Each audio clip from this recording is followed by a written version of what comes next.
跟住 Chem Sample Paper Paper 1A 第33頁題目啦。咁佢就俾咗 reaction 俾你啦，就係一個嘅 HCl 啦。咁咧就再加個嘅 thiol sulfate 咁樣嘅一個 ion，咁應該就會出一個 sulfur 嘅 solid 啦、SO2 啦同埋 H2O 咁樣嘅一個咁樣嘅 reaction。咁咧佢就話有一個嘅 experiment 啦，咁就 study 翻呢個 reaction 嘅 rate 咁樣啦。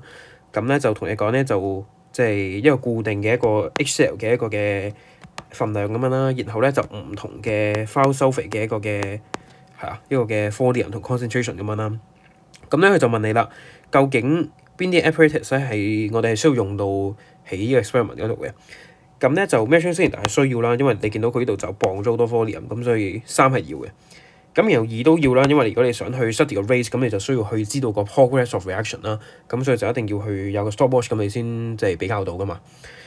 咁然後啦，syringe 需唔需要咧？咁你睇落就覺得好似需要咁樣嘅，因為你見到 reaction 出到 SO2 嘛，咁係個 gas 嚟噶嘛，咁所以你可以 measure 到嗰個嘅即係嗰個嘅 volume of gas produced，咁你從而咧就可以揾到嗰個嘅即係或者 follow 到個 progress of reaction 咁樣，咁聽到好合理嘅。咁但係問題咧就係 SO2 咧，佢咧就喺水嗰度咧就太 soluble 嘅，咁所以其實基本上你就唔會走太多嘅 gas 出嚟嘅。咁所以其實咧就呢一個 reaction 咧係唔應該用嗰個嘅 volume of gas produced 咧係去 follow 個 progress of reaction 嘅，反而咧我哋就應該咧係用翻即係嗰個嘅 clock method 咧係去 follow 嘅，即係用翻個 turbidity 去 follow 嘅。咁即係咧擺一張紙啦，有個交叉紙啦，然後咧就擺個花死上邊。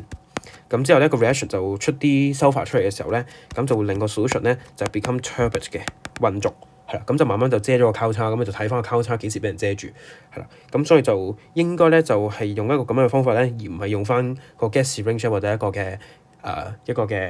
即係gas 嘅一個嘅 volume 咧係去 follow 個 progress of reaction 嘅，咁所以咧一就唔啱啦，咁所以答案咧會係呢個2 and 3 only 啦，咁所以咧就係即係 C cat 嘅。